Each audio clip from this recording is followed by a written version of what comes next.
Mirade, hoxe traigo conmigo a todos e todas coñecedes a Daniel, verdade?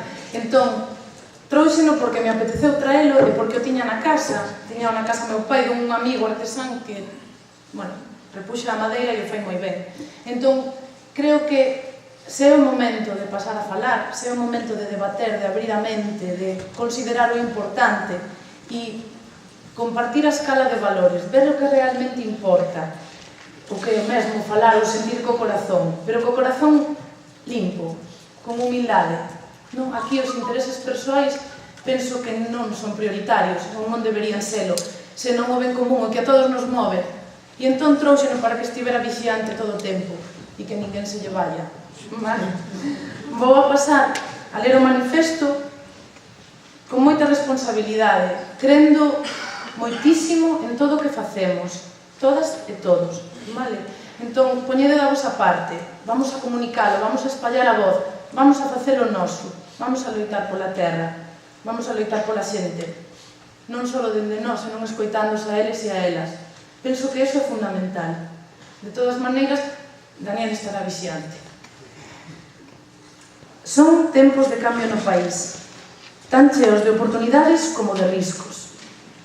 O sistema político galego que nos acompañou durante as últimas décadas mudou de vez sen que sexa claro aínda que quedará cando chegue o de valo.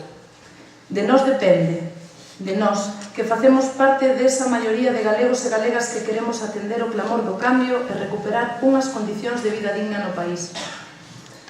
Un certo desazo pode invadirnos a quen, como a todas e todos nós, somamos as ideas e valores democráticos da esquerda a demanda da liberdade para Galiza.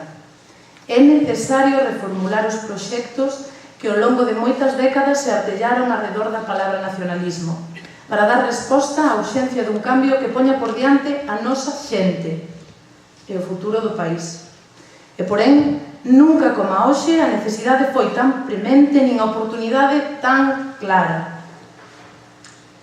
Nunca as sucesivas vagas de esquerda nacional conseguiran unha oportunidade de hexemonía electoral e con ela oportunidade para a hexemonía social tan clara como a que hoxe existe.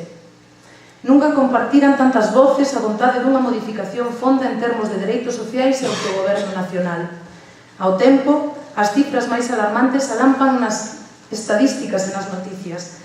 Destrucción de emprego, pobreza, precariedade, emigración, degradación dos nosos recursos naturais e dos sinais de identidade do país e así seguido e seguido.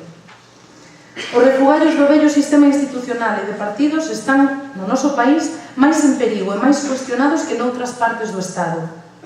Unha candidatura ampla, inclusiva e audaz ten unha oportunidade única: transformar a esquerda social galega nun movemento capaz de chegar sen receos nin demora ao poder, de irromper nos lugares onde se decidiu até agora contra nós.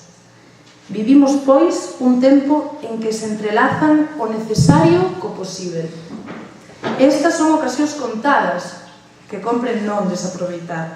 Precisamos de traballo en común e dunha xenerosa vontade de construción, porque entendemos que a grande forza pensada por e para o país aínda, a pesar dos anos, está a nacer nun espazo que xa agroma en moitas bocas e que se agranda cada día, un espazo que, aprendendo de todas as experiencias do pasado, xunte nun todo armónico a miríade das tradicións de esquerda e do nacionalismo.